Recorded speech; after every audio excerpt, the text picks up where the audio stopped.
place to find the lovers at the bar is where I go. Me and my friends at the table doing shots, drinking fast, and then we talk slow. Come over and start up a conversation with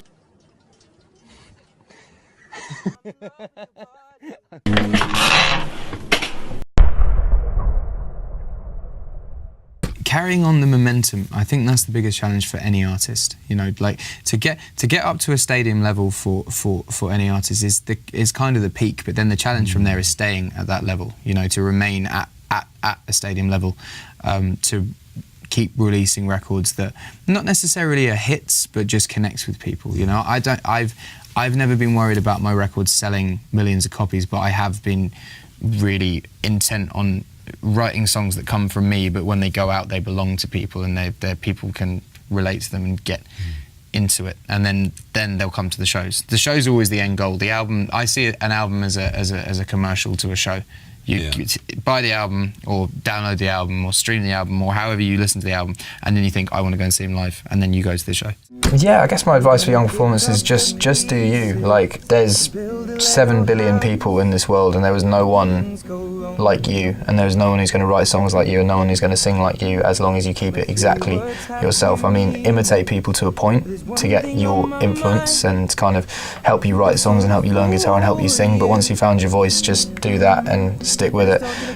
And even if it sounds like it's odd and people are telling you it won't work, just stick with it, and eventually it will. Because there's 7 billion people in the world, there's bound to be one person that likes your music. Have you ever heard of this theory about the 10,000 hours theory? Yes. So that theory works, right? So when I first started out, I saw Damien Rice in concert, and I mention it in a song. I said I won't stop till my name's in lights, Stadium Heights with Damien Rice, and literally, like, I watched him and was like, I want to do that one day, and wrote a million songs, did a million gigs, and have ended up kind of doing a similar thing. But it literally came from writing a song a day, or 2 songs a day, or 5 songs a day, and just getting all these songs out of me, doing a million gigs, sometimes 3 gigs a day. We did 6 gigs a day one year at Glastonbury. But I think you view it as a dirty tap. When you switch a dirty tap on, it's going to flow shit water out for a substantial amount of time, and then clean water is going to start flowing, and now and then you'll get a bit of shit, but as long as it gets out of you, it's fine. So with songs, you're going to write shit songs at the beginning.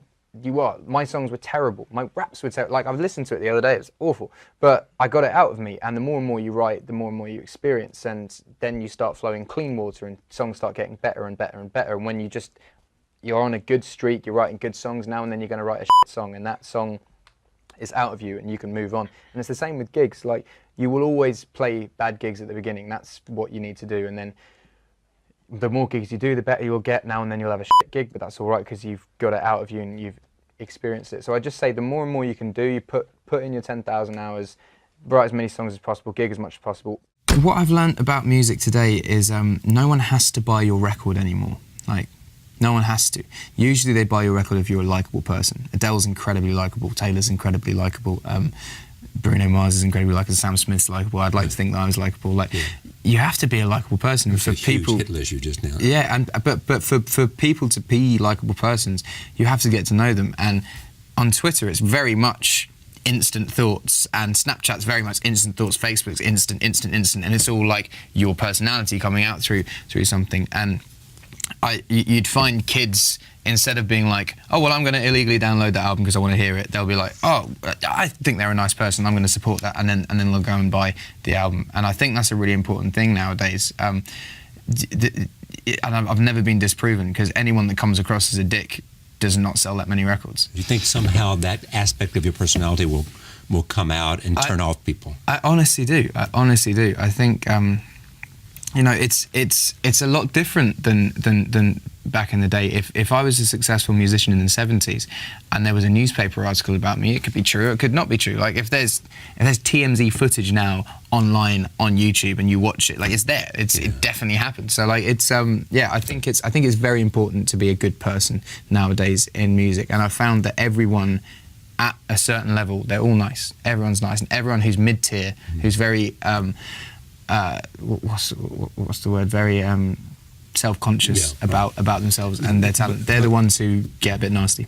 The biggest lesson I've learned from my breakthrough success is everything is not what it seems. From good things to bad things, you know, everything has a kind of silver lining, and I think it's a healthy way to live when you're in this industry, to be a little bit cautious. Because I went came into this industry with very, very wide eyes, and like everything's great, everyone's my friend, and then you kind of realise the deeper you get into it, it kind of shrinks a little bit.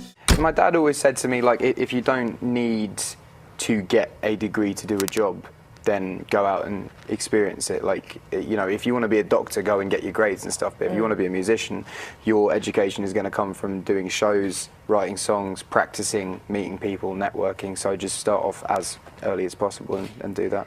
I've been influenced by many people. I've watched a Coldplay DVD numerous times and taken little tricks that Chris Martin does with the crowd, even if it's just like, sing this part here, or like one thing I learned quite early on is my friend went to go and see U2, and I think they were singing Streets Have No Name or something, and he'd like paid money to be like front row, and he was there, and then Bono goes, about to get to the chorus, and Bono goes, now you sing, like that, and my friend was like, no, you sing. I paid to come and see you. So now every time when I play, I'll make sure I do the whole song, and then the sing along happens. So like it's like I'll make sure people get what they paid for, and then like, because having a crowd sing it back is the most amazing thing in the world. And I kind of want to have that for the whole concert, but then also you need to. So I give as much as I can, and then you do the sing along.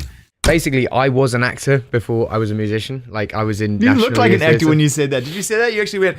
Basically, I was an actor before I was a. No, but that was my main thing. I loved acting. I was in loads of theatre groups. I like did that at school all the time.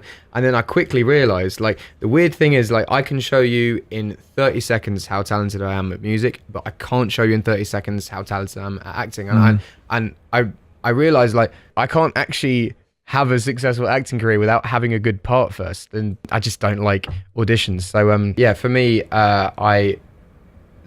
there was a point where I auditioned for this ITV show, and it was music and acting, and I thought, oh, this will be fun. And I got down to like the final 6, and I said to myself, if I get this, no more music, just acting, and if I don't, no more acting, just music. And I didn't, and then just did music, and then it kind of all went well. But I've always wanted to act, but I didn't want to do something for the sake of it. I'm going to play you a song. Okay. So this is my thing. When people go, oh, you're so talented. You were born with natural talent. I'm like, no. Okay. have a listen to this. Right. This is the. Has this been played in public before? No. Okay. So this is an exclusive. Ed Sheeran when he was basically. Yeah. Basically, all I'm saying is when people say artists are born with talent, you're not. You have to really learn and really practice. This is me playing guitar and singing. I'm going to put it into my mic like this.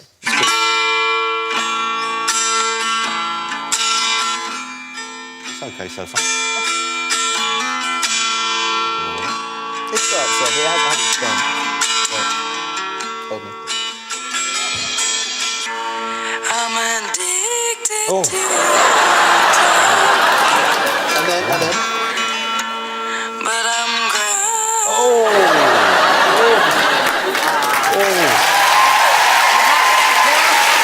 Wow. But you know what? Wow. Do you know what? I did practice. After that, you practiced? I did. Yeah, no, I probably needed it. So thinking out loud, 720 million views.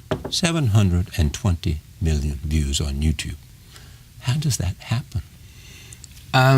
That was a conscious decision, actually, because there's like certain things you can do to make a music video go viral, which is like quite a difficult thing to do nowadays. So you just have to do something that makes someone click on a video, watch it, and go, I want to share that with 10 people. Yeah. Like that, I have to share that with 10 people. And I never appear in my music videos. I always make like a little cameo if I appear at all.